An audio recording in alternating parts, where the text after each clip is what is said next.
Ao anoitecer daquele dia, o primeiro da semana, estando fechada por medo dos judeus as portas do lugar onde os discípulos se encontravam, Jesus entrou e, pondo-se no meio deles, disse: "A paz esteja convosco."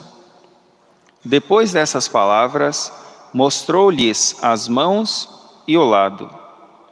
Então os discípulos se alegraram por verem o Senhor.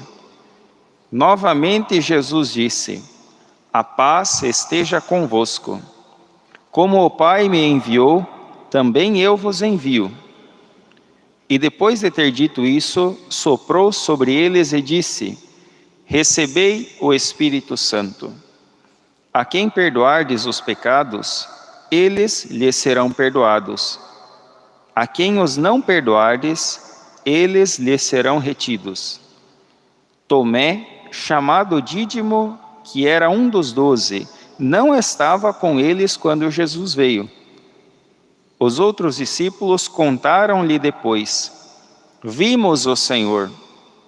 Mas Tomé disse: "Se eu não vir a marca dos pregos em suas mãos, se eu não puser o dedo nas marcas dos pregos e não puser a mão no seu lado, não acreditarei."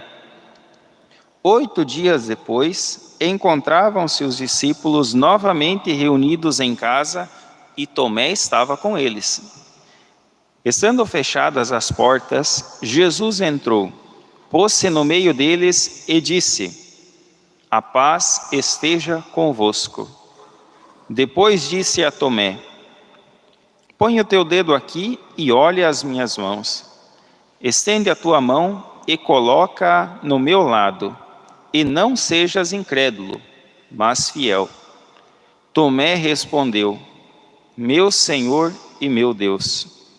Jesus lhe disse: "Acreditaste porque me viste?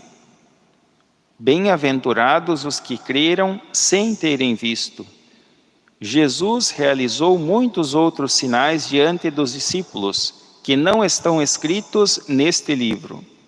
Mas estes foram escritos para que acrediteis que Jesus é o Cristo, o Filho de Deus, e para que, crendo, tenhais a vida em seu nome. Palavra da salvação.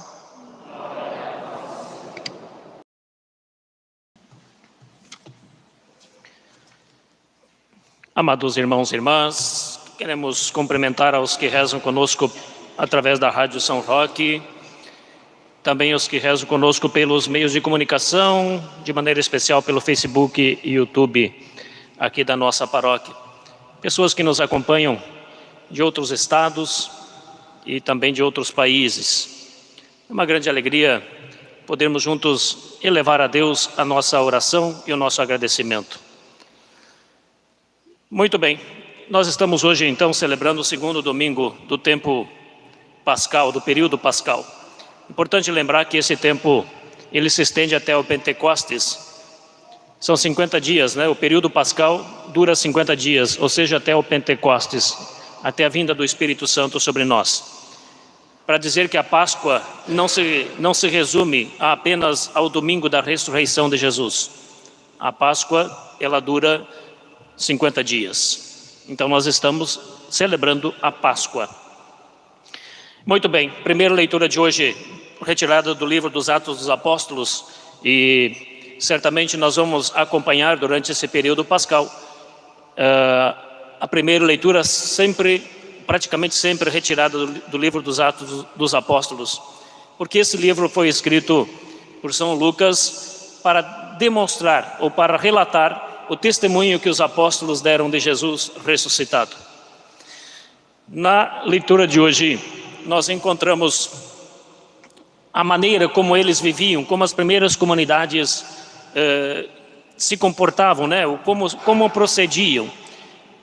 É interessante porque eles colocavam tudo em comum, tudo era posto em comum, totalmente diferente dos tempos atuais.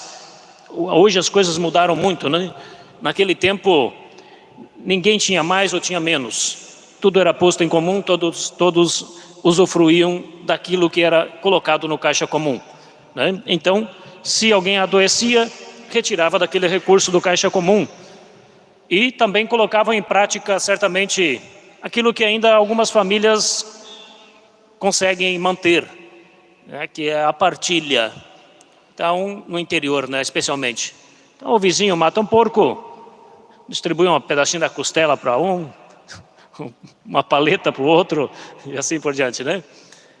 E quando o outro mata o porco, devolve, né? Então, tem esse costume ainda, em alguns lugares ainda mantém esse costume, né? Conservam esse costume. Essa partilha, né? Isso aí é importante, isso aí é bonito, né? E é algo muito inteligente, né? Porque nunca vai comer a carne velha, né? A carne não vai envelhecer, né? Porque você mata um porco hoje, divide com os teus vizinhos. Depois eles vão matar e vão dividir com você, né? Então, é uma maneira interessante. Bem, mas o importante é isso, né? Que eles partilhavam tudo. E a forma como eles viviam naquele tempo atraíam os outros que não faziam parte da comunidade. E naquele contexto, gente, até pelo menos aí pelo século IV, não existia paróquia. A igreja, ela funcionava nas casas. Então era chamada a igreja doméstica. Era nas casas. Mas como isso foi crescendo muito, a igreja foi criando corpo, né? Foi se fortalecendo e muitas pessoas foram aderindo ao seguimento de Cristo. Então chegou aí pelo século IV e foi necessário construir os templos, né? Para abrigar, acolher todo aquele povo que buscava a Jesus.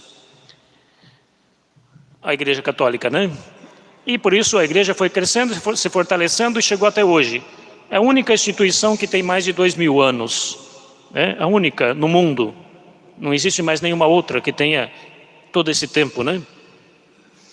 E certamente vai continuar, porque Jesus disse, quando ele confiou a Pedro a missão de primeiro Papa, ele disse, olha, tu és Pedro e sobre esta pedra edificarei a minha igreja e o poder do inferno nunca vai vencê-la, né? Nunca vai vencê-la. E aí, tudo que tu ligares na terra será ligado no céu, tudo que desligares na terra também será desligado no céu. Muito bem, no Evangelho de hoje, Jesus vai se apresentar aos apóstolos, aos discípulos, porque eles estão num lugar fechado, estão com medo, né? Amedrontados, e portanto se fecharam. Eles ainda estão bastante confusos, ainda não estão entendendo direito o que é mesmo que vai acontecer. Nós vamos ver que eles só vão assumir a missão de verdade para valer a partir do Pentecostes, quando recebem o Espírito Santo. Dali adiante, eles não vão ter mais dúvidas, eles vão abraçar a missão e vão chegar ao momento em que vão perder, ou que vão doar a vida por causa de Cristo. Tá? Os apóstolos, com exceção de um, os demais todos morreram mártires, derramaram sangue por causa de Jesus. Muito bem, então Jesus vem e se coloca no meio deles. Jesus poderia ter se colocado na frente.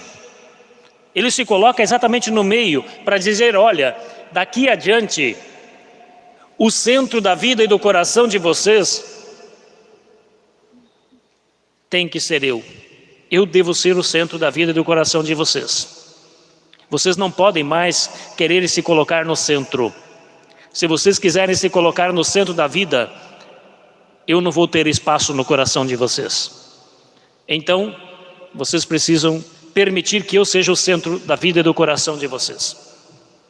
Jesus deseja a paz. Eu tenho o hábito de dizer que desejar a paz é fazer com que ela aconteça, tendo presente que eles estavam amedrontados, estavam com medo, por isso se fecharam.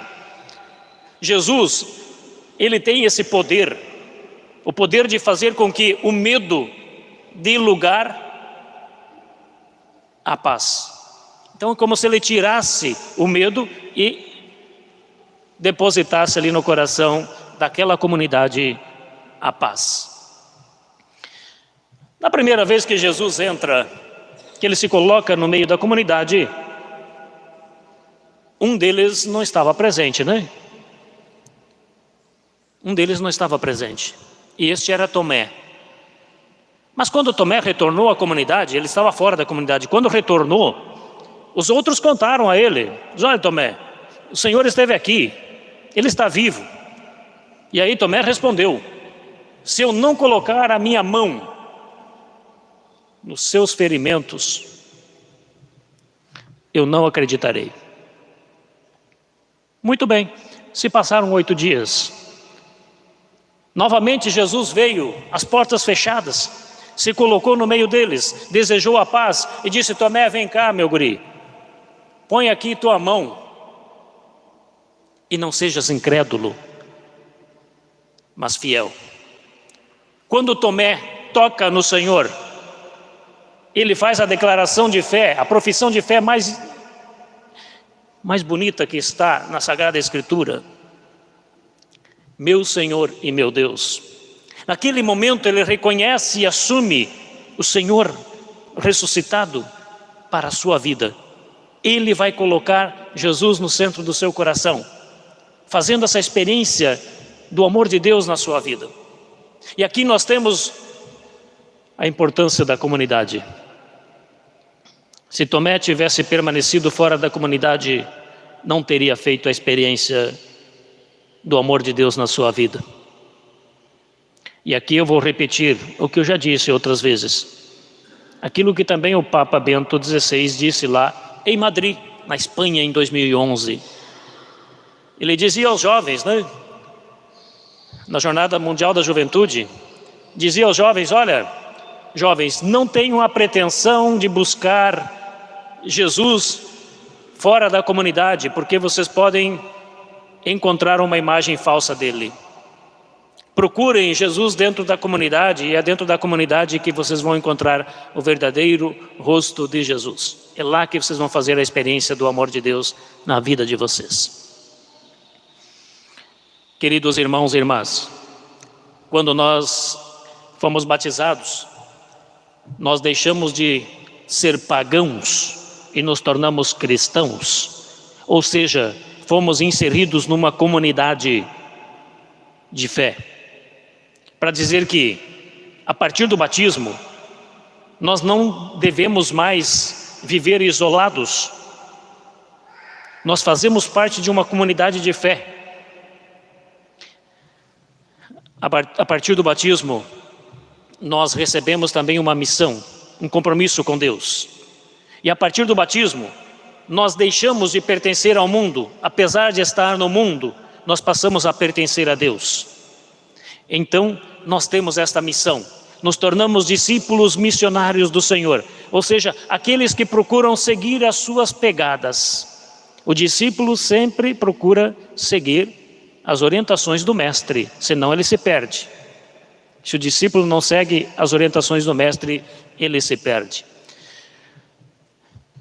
Quando nós crescemos um pouquinho, a gente vai entrar na catequese, faz a primeira Eucaristia e depois vai fazer a crisma, né? Gente, a crisma, o sacramento da crisma é também chamado sacramento da confirmação. Nós confirmamos aquilo que os pais prometeram no batismo, porque nós éramos 99% de nós certamente éramos criancinha, né? Então, os pais assumiram por nós, através dos pais, através da sua fé, é que acontece o sacramento do batismo. Quando a gente chega na crisma, a gente já é uma pessoa adulta, já sabe o que está fazendo. Então, a gente vai confirmar aquilo que os pais prometeram lá no batismo. Tá? Ou seja, nós pegamos nas mãos a missão. E dali para frente, olha, agora é comigo, né? Agora a responsabilidade é minha. Tá? Então é importante isso. Ter presente esse ponto, né? Muito bem, então vejam, a paz que passa a reinar nos corações daqueles que estão amedrontados, a importância que a comunidade reserva também para a nossa vida, né? A gente fazer parte, a gente dizer, olha, eu me sinto parte da comunidade, eu me sinto parte. É como se você pegar um bolo, né? Um bolo. Se você cortar uma fatia do bolo, vai faltar uma parte. Tá? Se você se distanciar da comunidade, vai faltar uma parte. Tá? Então, todos nós, cada um de nós é uma parte da comunidade, né? Que bom quando a gente se sente parte, quando a gente se sente pertencente, quando a gente diz, eu sou membro daquela comunidade de fé. Tá? Então é importante isso, né? Então vejam, a paz, a comunidade e também a profissão de fé, né? A profissão de fé aqui de Tomé, né? Que diante do Senhor abre o seu coração. Vamos nós também, queridos irmãos e irmãs, então voltar o nosso coração para Deus. A segunda leitura diz que amam a Deus aqueles que procuram guardar os seus mandamentos, né? Quem procura colocar em prática os mandamentos de Deus. E o maior mandamento que nós recebemos da parte do Senhor foi exatamente o mandamento do amor, né? Amar a Deus sobre todas as coisas e ao próximo como a si mesmo. Se assim nós fizermos, podemos ter a plena certeza de que nós fizemos aquilo que Jesus disse, né? Nós o colocamos no centro da nossa vida e permitimos que Ele vá conduzindo também os nossos passos.